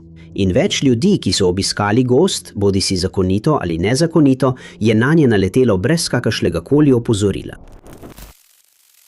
Pravi obseg vpliva, ki ga je imela černobilska nesreča na okolico in nekatere dele Evrope, je težko doumeti. Predvsem zato, ker se je večina škode, ki jo je povzročilo iztekajoče se sevanje, začela kazati šele dolgo po eksploziji. Več ljudi je izgubilo življenje med gašenjem požara v elektrarni in med sanacijskimi deli, ki so trajala zelo dolgo. Toda izpuščeno sevanje ni bilo nikakor omejeno le na lokalno območje. Dolgoročni učinki na prebivalce Pripjata, drugih sosednjih mest in celo držav, kot je Švedska, pa so postali očitni šele leta kasneje. V prvih 2 desetletjih po nesreči je mednarodna skupina 100 znanstvenikov izračunala, da je približno 2000 ljudi izgubilo življenje kot neposredna posledica. In desetletju potem se je število drastično zmanjšalo, na približno 50. Po poročilu, ki ga je objavil Černobilski forum, je bilo v prvih 24 urah po eksploziji kar 1000 članov osebja na območju reaktorja in reševalcev izpostavljenih ogromnim količinam sevanja. In v 12 mesecih potem je bilo izpostavljenih še 200.000 ljudi. To je v naslednjih letih povzročilo več kot 4000 primerov raka ščitnice. Vendar je treba poudariti, da je med prizadetimi preživelo 99% bolnikov. Moški in ženske, ki so tvegali svoje življenja, da bi območje naredili čim bolj varno, bi morali biti resnično slavljeni kot junaki. Vendar pa obstaja še dodaten razlog za zaskrbljenost, saj na tisoče ljudi še vedno živi na območjih, ki so bila zaradi nesreče onesnažena. Ukrajina in Rusija sta bili razumljivo najbolj prizadeti v obdobju neposredno po nesreči. Toda tudi Belorusija velja za močno onesnaženo z radiacijo. In ocenjuje se, da v tistih območjih te države, ki veljajo za tvegana, živi približno 5 milijonov ljudi. Vsaj 100.000 prebivalcev živi na območjih, ki so bila razvrščena kot območja pod strogim nadzorom. Vendar so nekateri predlagali, da je ta razvrstitev morda zastarela in da je treba te številke ponovno pregledati. Večina ljudi je prejela razmeroma nizke doze obsevanja celotnega telesa. In po več študijah ni bilo najdenih dokazov, da bi to vplivalo na plodnost ali povzročilo povečanje prirojenih malformacij. Ko je Sovjetska zveza končno priznala resnično razsežnost nesreče, je bilo iz najbolj prizadetih območij evakuiranih več kot 116.000 ljudi, še dodatnih 230.000 pa je bilo prisiljenih pobegniti iz manj prizadetih območij v tednih, ki so sledili. Toda do takrat je sevanje že začelo terjati svoj davek. Preselitveni ukrepi so se izkazali za zelo travmatične za tiste, ki so bili prisiljeni zapustiti svoje domove. In zaradi mitov o tem, kaj bi se zgodilo tistim, ki bi ostali na onesnaženih območjih, so nekateri ljudje začeli trpeti zaradi ohromljujočega fatalizma. To pomeni, da so menili, da je malo mogoče storiti za izboljšanje njihovega položaja, saj so bili lažno prepričani, da je njihova usoda zapečatena. Simptomi tega duševnega stanja vključujejo pomanjkanje ambicij in nenavadno veliko apatije. Psihološki učinki, ki jih je nesreča imela na prizadete ljudi, so očitni, vendar so se morali soočiti tudi z možnostjo prihodnjih zdravstvenih težav, kot so sive mrene in bolezni srca in ožilja. Nekatere najbolj zagonetle skrivnosti, ki še naprej begajo zgodovinarje, so artefakti, ki so jih odkrili in se zdijo popolnoma nesmiselni. V nekaterih primerih jih imenujejo artefakti, ki ne sodijo v ta čas. V drugih pa jih zmede dejstvo, da so ti predmeti ostali dobro ohranjeni tisoče let, proti vsem pričakovanjem. Eden takšnih artefaktov se imenuje Goujianov meč in je bil datiran približno 2500 let nazaj. Odkrit je bil, ko je ekipa arheologov delala ob reki Zeng na Kitajskem. Namen izkopavanja je bil odkriti vrsto grobljic, ki so bile najdene. Toda medtem, ko so upravljali to delo, so med 2000 drugimi predmeti, ki so jih odstranili in ohranili, naleteli na povsem nepričakovan artefakt. Goujianov meč je bil daleč najbolj impresiven. Našli so ga poleg ostankov nekoga, katerega krsta je bila močno poškodovana zaradi vode. Krsta je bila v zemlji več kot 1000 let, zato so menili, da je izjemno, da je bil meč v tako dobrem stanju. Menijo, da je bil meč zaradi odlične izdelave, vključno z nožnico, ki je bila skoraj vodotesna, zaščiten pred podtalnico, ki je poškodovala krsto, in drugimi naravnimi vplivi. Rezilo meri 22 palca v dolžino, ročaj pa meri 3,3 palca. Ko so ga vzeli iz nožnice, je bilo rezilo praktično popolno in po mnogih pričevanjih še vedno dovolj ostro, da prereže 20 listov papirja. Samo rezilo je večinoma izdelano iz bakra, vendar so ugotovili, da vsebuje tudi majhne količine kositra. Ščitnik je okrašen s turkizom in modrimi kristali. In ko so meč datirali, so ugotovili, da je bil izdelan med 771 in 403 per. Štítik, zaradi česar je bilo njegovo stanje še toliko bolj izjemno.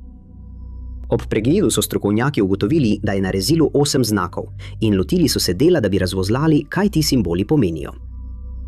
6 od teh znakov je pojasnjevalo, da je bil meč izdelan za kralja Hua in da je bil narejen za njegovo osebno uporabo. A to je pripeljalo do nadaljnje uganke.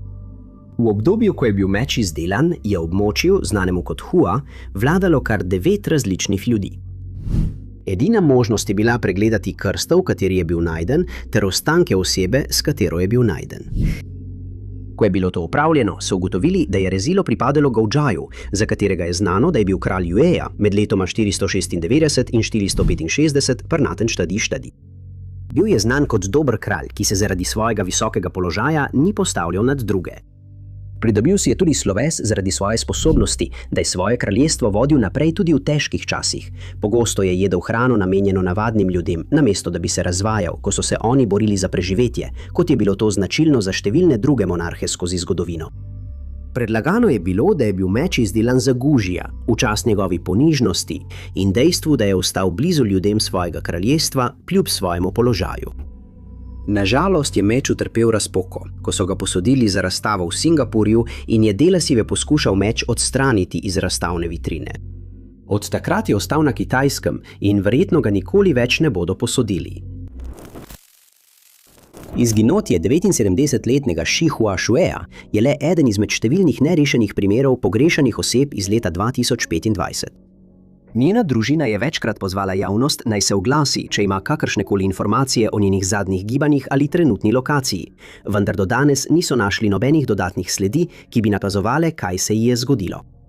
Decembra 2025 so pri Šuejevi ugotovili demenco, zato sta zanjo skrbela mož in sin, medtem ko je živela v Great Necku v New Yorku. Na omenjeni dan je okoli 15 ure odšla iz hiše na Oakley Streetu. Morda je šla na sprehod, vendar se ni vrnila. Njena družina je začela skrbeti za njeno varnost, a ko je niso mogli najti ali doseči, so še isto noč obvestili policijo in prijavili njeno izginotje. Pojasnili so, da Shu govori le malo angleško in da bi lahko zaradi svojega stanja imela težave pri iskanju poti domov. Nažalost, Chu ni bilo mogoče izslediti s pomočjo njenega mobilnega telefona, saj ga je pustila doma, ko je tistega dne odšla. Poleg tega tudi lokacijska oznaka, ki je bila nameščena v njene superge, ni bila v pomoč, saj teh čevljev ni obula, preden je odšla od doma. Omeniti je treba, da to ni prvič, da je Chu odstavala od doma, vendar je to prvič, da s seboj ni vzela nobene sledilne naprave in domneva se, da je na to preprosto pozabila. Najdlje, kar je bila v zadnjem času odsotna od doma, je bilo 12 ur in med tem dogodkom ji je uspelo najti pot nazaj brez kakršnekoli pomoči. Obstajajo resni pomisleki, da bi se Chu lahko zmedla ali izgubila orientacijo, ko je bila stran od svoje družine in morda poskuša najti pot nazaj. Ker pa večinoma govori mandarinsko, ima lahko težave pri sporazumevanju z drugimi. Njena družina je prav tako izrazila strah, da bi Chu lahko bila v zdravstveni krizi in dodala, da bi lahko pomoč, če ji jo kdo ponudi, zavrnila. V pozivu javnosti so navedli, da običajno hodi hitro in jo pogosto vidijo, kako govori sama s seboj, kar bi lahko pomagalo pri njeni identifikaciji. Oblasti so prosile prebivalce območja Great Neck naj preverijo svoje varnostne sisteme, če bi morda opazili Chu. Če bi prejeli takšen posnetek, bi to lahko pomagalo določiti njena zadnja gibanja. Preiskovalci so dodali, da bi lahko poskušala sama priti do Queensa, natančneje do območja Bayside, vendar iz tega območja niso poročali o nobenih opažanjih. Medtem pa je policijska uprava okrožja Nassau prosila vse, ki imajo informacije o tem, kje je Chu, naj jih kontaktirajo na 516 573 7347. 9-letni Michael J. Small, pogrešan iz Abingdona v Virginiji od marca 2020, pa policija pa je vse bolj zaskrbljena za njegovo dobrobit, saj v mesecih po njegovem izginotju niso našli nobenih sledi o njem. Leta 2022 se je Michael preselil v dom za starejše Green Acres v Abingdonu, potem ko so mu diagnosticirali demenco. Tam je prejemal potrebno oskrbo in je tam ostal zadnja 3 leta. V času njegovega izginotja pa se je njegova družina odločila, da ga preseli v drugo ustanovo. A preden so to lahko storili, so bili obveščeni, da ga tam ni več, osebje ustanove pa ni imelo pojma, kje naj začnejo iskati. Namigovali so, da morda poskuša priti v Charlotte v Severni Karolini. Tam je živel, preden je vstopil v ustanovo in zaradi svoje diagnoze se je morda izgubil, ter zdaj ne more najti poti nazaj. Glede na njegovo starost in zdravstveno stanje velja Michael za ogroženega, saj morda ne bo sposoben poskrbeti zase, ko je stran od svoje družine in skrbnikov. Zato je ključnega pomena, da ga najdejo čim prej, da ga lahko pripeljejo nazaj na varno. Zahvaljujoč posnetkom varnostnih kamer, ki jih je policija kasneje pridobila, je znano, da je Michael 24. marca 2025 Green Acres zapustil sam in peš. Posnetki prikazujejo, da je odšel okoli 16. ure tistega dne, priča pa je poročana, da ga je videla na območju pri Michaelovi lekarni okoli 18:30 istega večera. Ko so njegovo družino vprašali, zakaj bi morda poskušal potovati v Charlotte, je njegova družina povedala, da tam živi njegova sestra. V preteklosti je govoril o tem, da bi potoval tja in postal je tako obseden z željo, da bi ponovno videl svojo sestro, da je imel navado, da je povsod seboj nosil njen naslov v žepu. Potem, ko je bil prijavljen kot pogrešan, so organizirali iskalno akcijo. Na njej so sodelovali policijska uprava Abingdon, šerifov urad okrožja Washington v Virginiji, državna policija Virginije, gasilska enota Abingdon in oddelek za socialne storitve Virginije ter drugi. Michaelova hči, Carrie, je za medije povedala, da je tudi njegova družina izvajala lastna iskanja na območju Bristola, kjer so se pogovarjali z brezdomci v upanju, da bi ga kdo opazil. Dodala je, da je bil Michael vajen dolgih pohodov in sprehodov, zato bi lahko prišel kar precej daleč, preden so sploh opazili, da je pogrešan. Njegovi družini je zdaj zmanjkalo območij za iskanje in prosijo, da če ima kdo kakšen predlog, kje bi lahko še iskali, naj to sporoči.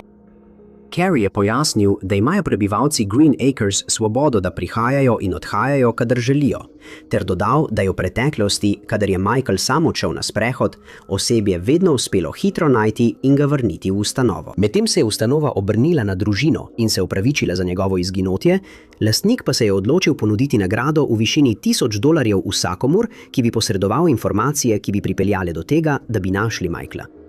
Znano je, da ima Michael kratke prebliske jasnosti in bojijo se, da ga je med enim od teh trenutkov pobral voznik avtomobila. Če imate kakršnekoli informacije o njegovi lokaciji, vas prosijo, da kontaktirate Washington County Dispatch na številko 276 676 6277. Kadarkoli nekdo izgine v divjini, ga je treba najti čim hitreje, še posebej, če nima dovolj zalog in opreme, da bi lahko dlje časa preživel v naravi.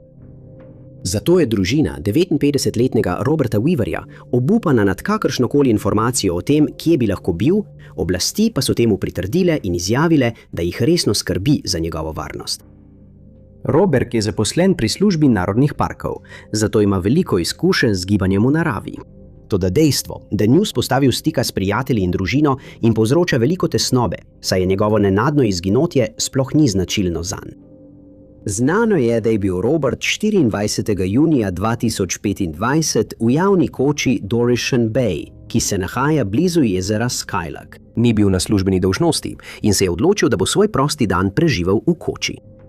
Njegova mati je kasneje preiskovalcem povedala, da jo je Robert poklical in se pritožil, da mu v koči ni bilo všeč. Omenil je, da bo verjetno poiskal drugo mesto, od koder bi lahko hodil na pohode, in povedal, da se bo verjetno odpravil na območje zgornje reke Kenai. Takoj, ko so ga prijavili kot pogrešanega, potem ko se ni pojavil na svoji izmeni, so začeli iskalno akcijo s pomočjo kinoloških enot dronov, helikopterjev, splavov in čolnov, vendar sprva niso našli nobene sledi Roberta. Nato so 28. junija iskalci končno našli prvo sled. Robertov nahrbtnik so odkrili na območju zgornje reke Kenai, potem ko se je zataknil v zagozdih hlodov. To nakazuje, da je sledil svojim načrtom in iskal novo mesto za kampiranje. Njegov avto so našli 1. julija, vendar preiskovalci ob pregledu vozila niso našli ničesar uporabnega. Iskanja so nato potekala na območju zgornje reke Kenai, vendar ponovno brez uspeha. Čeprav so preiskovalci izrazili prepričanje, da bi še vedno lahko bil na tem območju, je bilo iskanje uradno prekinjeno 24. junija, vendar so oblasti napovedale, da bodo v prihodnosti organizirana dodatna iskanja. Ta bodo izvedena strani Nacionalne parkovne službe in državnih parkov Aljaske s pomočjo državnih policistov Aljaske. Robertova mati je medtem začela kampanjo GoFundMe, saj je treba Robertove stvari in vozilo pripeljati nazaj domov. Prizadevanje, za katerega njegova mati pravi, da jih bo stalo veliko denarja. Do danes je kampanja zbrala nekaj več kot $2000. Dodala je, da je pisala predsedniku in svojemu državnemu senatorju Jerryju Moranu, ter jih prosila, naj pošljejo profesionalne potapljače na območja, kjer bi Robert lahko bil, vendar ni prejela odgovora. Če imate vi ali kdo, ki ga poznate, kakršnekoli informacije o Robertovem primeru, vas prosijo, da kontaktirate sedež Kenai National Wildlife Refuge na številki 9N 017 N2 N6 N2 N7 N0N 2 N1N. 63-letni Freddy Van Valkenburg je izginil v drugi polovici leta 2025. Toda njegov primer ostaja nerešen, saj ga njegova družina, prijatelji in oblasti niso uspeli najti. In prosili so za pomoč javnosti v upanju, da bo njegov primer rešen. Novembra tistega leta je Freddy živel v Port Charlottu na Floridi. Nazadnje pa so ga videli, ko je zapustil svojo hišo na ulici Bear Avenue. Na delo bi se moral vrniti 2. decembra, vendar tega ni storil. Ko je njegova družina izvedela za Freddyjevo odsotnost, je njegova mati obvestila policijo in prijavila njegovo izginotje. Od takrat so oblasti naredile vse, kar je bilo v njihovi moči, da bi ga našle, vendar z zelo malo uspeha.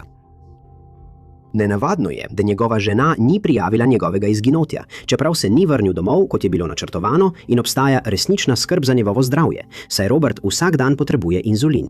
Verjame se, da mu je do zdaj že zmanjkalo inzulina, zato je zelo pomembno, da ga najdejo, da lahko prejme potrebno zdravilo. Oblasti so navedle, da nekateri vidiki Robertovega primera nimajo veliko smisla. Njegov sin Dylan pa je dodal, da se mu očetovo izginotje zdi sumljivo in neznačilno zanj. Po prijavi pogrešane osebe je policija preiskala hišo Freddyja in njegove žene, kjer so našli njegovo denarnico, avto in ključe, ter njegov mobilni telefon. Ni znano, zakaj bi zapustil hišo brez teh stvari, še posebej brez telefona, saj je običajno ostajal v stiku s svojo družino. Če bi s seboj vzel telefon, bi ga morda lahko uporabili za sledenje njegovim gibom, vendar to ni mogoče. Oblasti so izvedle več iskalnih akcij na območju parka Veterans v bližini Edgewaterja, vendar tudi s pomočjo iskalnih psov niso našli nobenih sledi. Omeniti velja, da so po izginotju Freddyja v njunem domu našli sporočilo, vendar policija ni želela razkriti, kaj je bilo v njem zapisano ali je bil sploh on avtor. Ko so ga nazadnje videli, je hodil po ulici Bear Avenue blizu svoje hiše. vendar so njegovi premiki potem ostali neznani. Dylan je bil presenečen, ko je prejel klic iz lokalne šerifove pisarne, kjer so ga obvestili, da je njegov oče pogrešan že 3 dni. Njegov stric Randy je bil tisti, ki je na koncu prijavil pogrešano osebo in še vedno ni znano, zakaj Freddyjeva žena tega ni storila, ko se ni vrnil domov. Čeprav se njegovo izginotje zdi sumljivo njegovi družini, je policija izjavila, da v Freddyjevem primeru ne sumijo kaznivega dejanja in ne verjamejo, da je v ozadju kakršnokoli kaznivo dejanje. Vsak, ki je videl Freddyja ali ima kakršnekoli informacije o njegovem primeru, naj pokliče šerifov urad okrožja Charlotte na številko 941 639 2101. 69-letni Adib Eddie Rohana je dobro poznan v skupnosti Vestal v Chenangu v zvezni državi New York. V času izginotja je v tem območju živel že 3 desetletja. Njegovo podjetje, prodajalna rabljenih avtomobilov z imenom Cars R Us, pa je bilo v tem kraju prisotno že 20 let. Zato je njegova nenadno in nerazložljivo izginotje skupnost šokirala, a kljub najboljšim prizadevanjem skupnosti in preiskovalcev, da še vedno niso našli.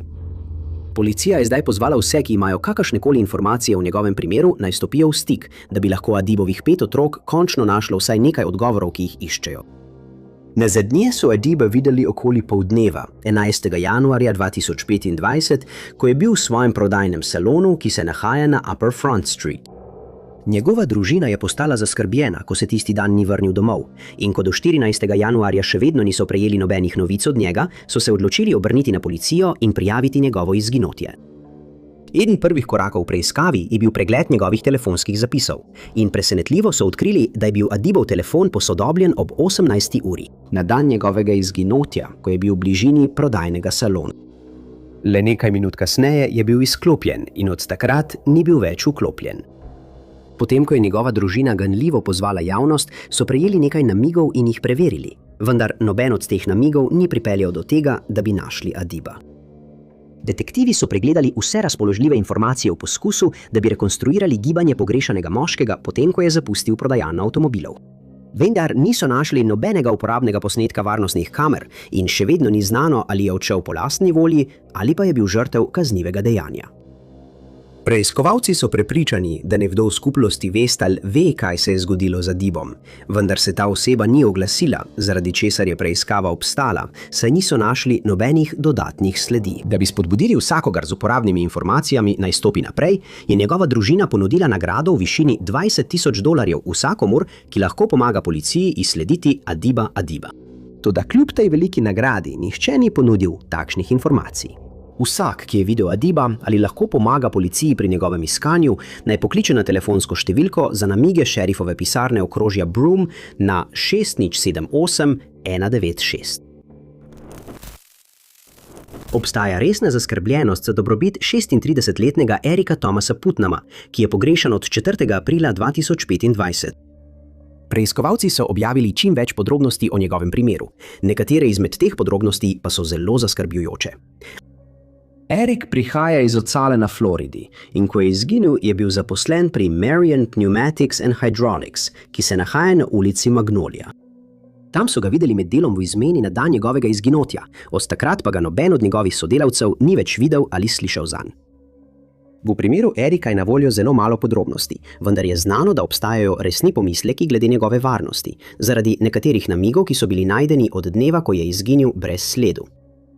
7. julija, 3 mesece potem, ko je bil prijavljen kot pogrešan, je njegova mati, Rebecca Sanchez, prejela klic od nekoga, ki je opazil njegov avto, vendar so informacije, ki jih je ta oseba imela, povzročile še večjo zaskrbljenost za Erikovo varnost.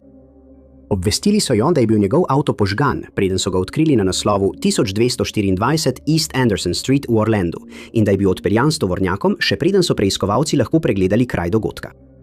Namiguje se, da je nekdo zažgal vozilo, da bi uničil morebitne dokaze, vendar to ostaja le teorija, saj niso bili najdeni nobeni nadaljnji znaki kaznivega dejanja. Njegova družina se je obrnila na skupnost okrožja Marion in prosila vse, ki imajo kakršnokoli informacijo o tem, kaj se mu je tisti dan zgodilo, naj takoj obvestijo policijo. Območje, kjer so našli njegov avto, so pregledali za morebitne sledi, vendar niso našli ničesar uporabnega. Nihče ni videl, kaj je povzročilo požar, zato je ostalo neznano, ali je bil požar podtaknjen ali pa je šlo zgolj za električno okvaro na avtomobilu, ki je povzročila izbruh ognja. Poleg tega ni znano, ali je bil Erik prisoten, ko je izbruhnil požar, ali je območje zapustil peš ali z vozilom, ali pa je bil odpeljan proti svoji volji iz razlogov, ki ostajajo neznani. Vsak, ki ve, zakaj je bil Erikov avto požgan ali pa bi želel prijaviti, da ga je videl, naj pokliče šerifov urad okrožja Marion na številko 352 73 28 181. Ni nenavadno, da 27-letna Tina Nareska občasno zapusti družinski dom v Lawrencevillu v Georgiji, vendar se je vedno vrnila po 1 ali 2 dneh. Po besedah njene družine jih je njeno izginotje 1. maja 2025 zelo zaskrbelo, saj od takrat z njo niso mogli vzpostaviti stika. Njena polsestra, Natifa Charles, je na tiskovni konferenci izjavila, da sta ona in preostali člani Tinine družine pričakovani, da se bo vrnila tisti ali naslednji dan, vendar se to ni zgodilo, zato so vse bolj zaskrbljeni za njeno varnost. Hišo je zapustila popoldne 1. maja, pri sebi pa je imela nekaj svojih osebnih stvari.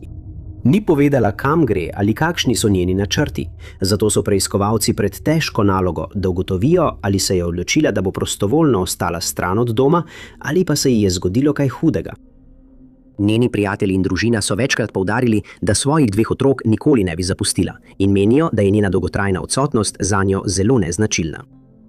Ko so odprli primer pogrešane osebe, so preiskovalci podrobno pregledali bančni račun in telefonske zapise tajn, vendar nobeden od njiju ni pokazal nobene aktivnosti od dneva, ko je izginila. Nato so podrobno pregledali njene račune na družbenih omrežjih v iskanju namigov, vendar niso našli ničesar. Prav tako pa do njih od tistega dne ni bilo dostopa. Znano je, da je Tina peš odšla na Grayson Highway, saj so jo varnostne kamere ujele, ko je v tistem območju zastavila svoj telefon za denar. To je povzročilo veliko neodgovorjenih vprašanj, kot so, zakaj je potrebovala denar in ali je nameravala zapustiti območje ter se nikoli več ne vrniti, ne da bi o tem obvestila svoje bližnje. Ko so njeni družini povedali za to transakcijo, so povedali, da je Tina v preteklosti govorila o selitvi v Houston. Preiskovalci pa sodelujejo s policisti na območju Lawrenceville, če bi Tino tam opazili. Čeprav se zdi, da te informacije nakazujejo, da je Tina odšla po lastni volji, njena družina ostaja neprepričana. Čeprav je v preteklosti že odšla, je vedno s seboj vzela tudi svoje otroke, zato se bojijo, da bi lahko postala žrtev kaznivega dejanja. Nenavadno je, da njeno izginotje njena družina ni takoj prijavila. Šele potem, ko je bila pogrešana že 4 dni, se je njen partner, s katerim je živela, odločil obvestiti oblasti, pri čemer ni pojasnil, zakaj je tako dolgo čakal z ukrepanjem.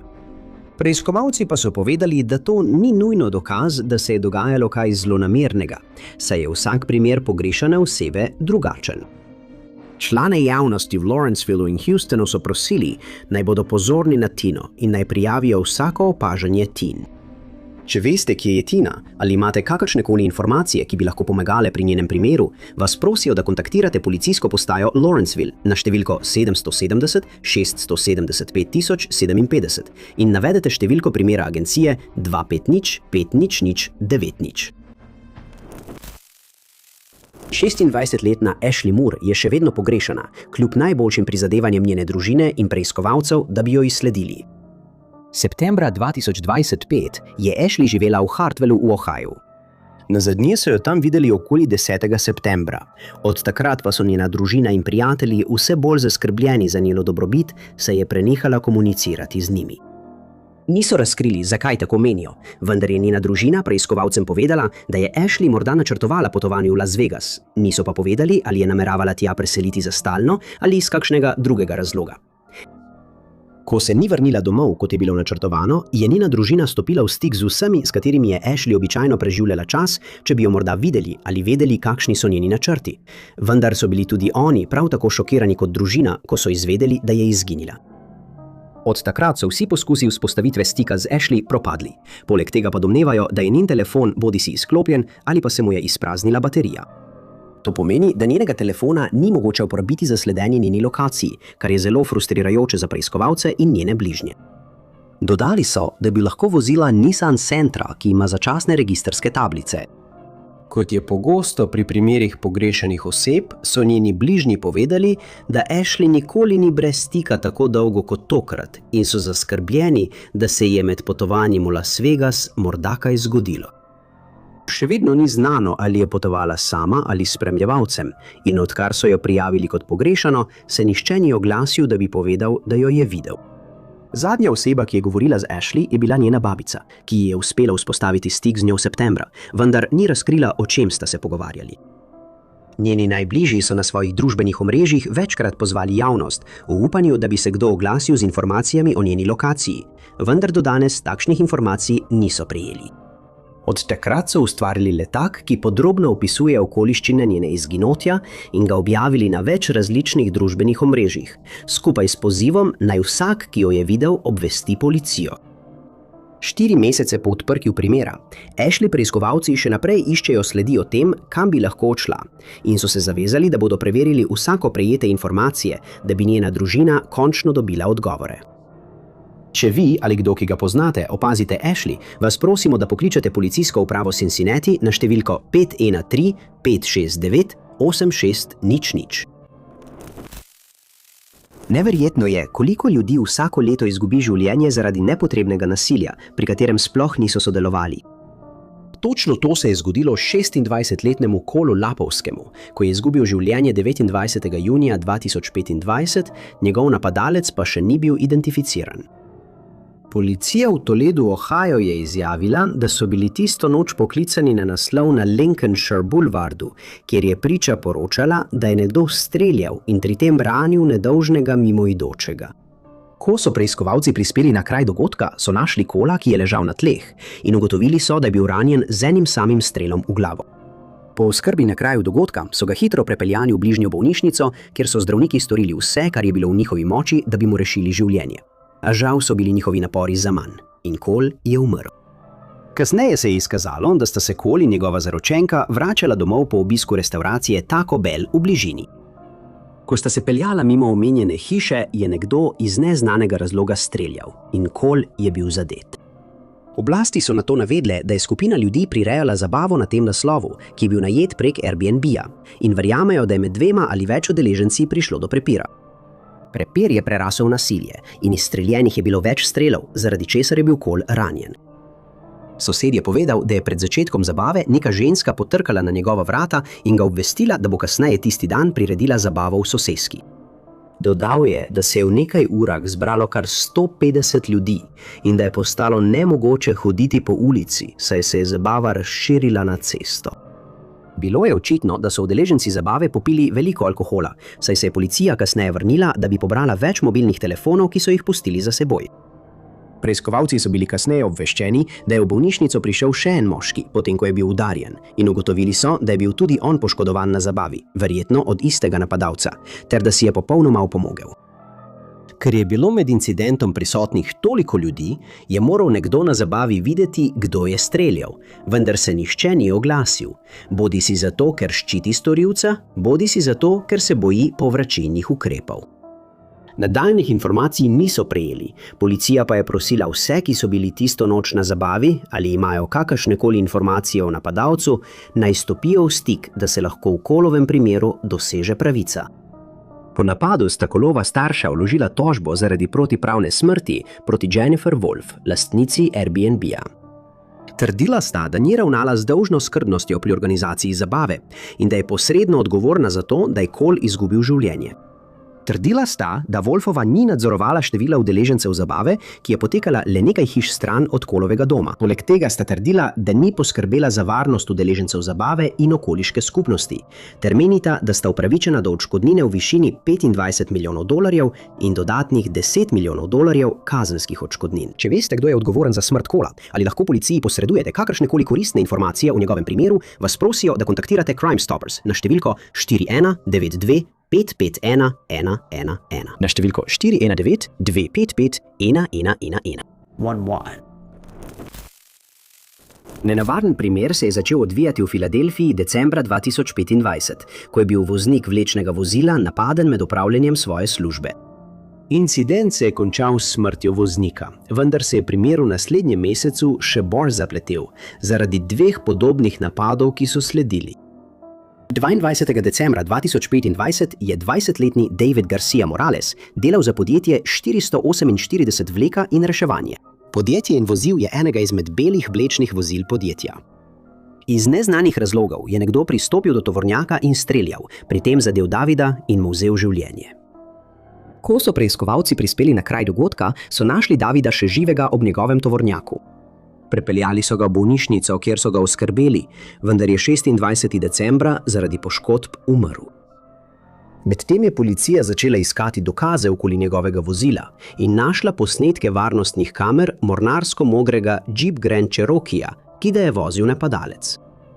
Slika je bila objavljena javnosti, pri tem pa so opazili, da je bilo vozilo poškodovano na strešnem oknu in zadnjem steklu.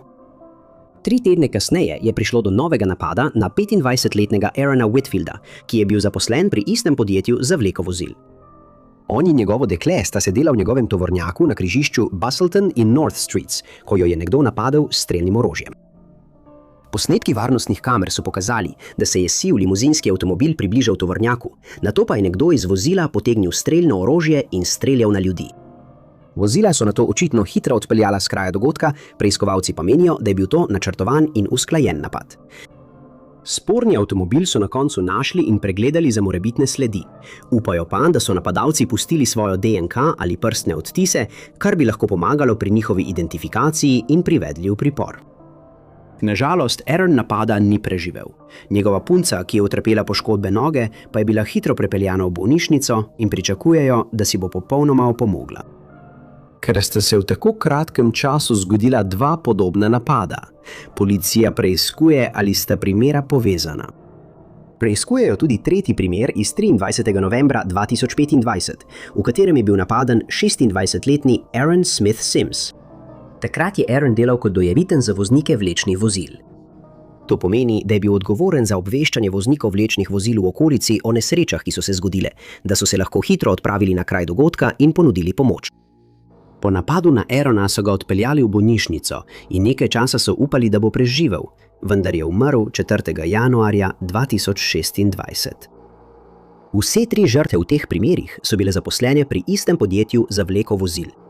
Ker so bili napadi na njih tako podobni, so nekateri predlagali, da napade izvaja nekdo, ki ima zamero do podjetja, vendar to še ni bilo dokazano. Policija je prav tako namignila, da bi to lahko bilo del trajajočega boja za prevlado na tem območju. V preteklosti so se vlečna podjetja v Filadelfiji prepirala glede območij, ki naj bi jih pokrivalo posamezno podjetje. V nekaterih primerih so ti spori celo prerasli v nasilje. Do danes se ni oglasila nobena priča in kljub najdenim posnetkom varnostnih kamer osumljencev niso identificirali. Vsak, ki ima informacije o teh napadih, naj pokliče na številko 21 568 68 477 in posreduje namig. Najlepša hvala, ker ste gledali. Če vam je bil ta video všeč, pritisnite gumb všeč mi je. Ne pozabite se naročiti na kanal in klikniti zvonček za obvestila, da boste na tekočem z vsemi našimi prihodnjimi objavami. Moje ime je Top 5 Unknowns in se vidimo v naslednjem videu.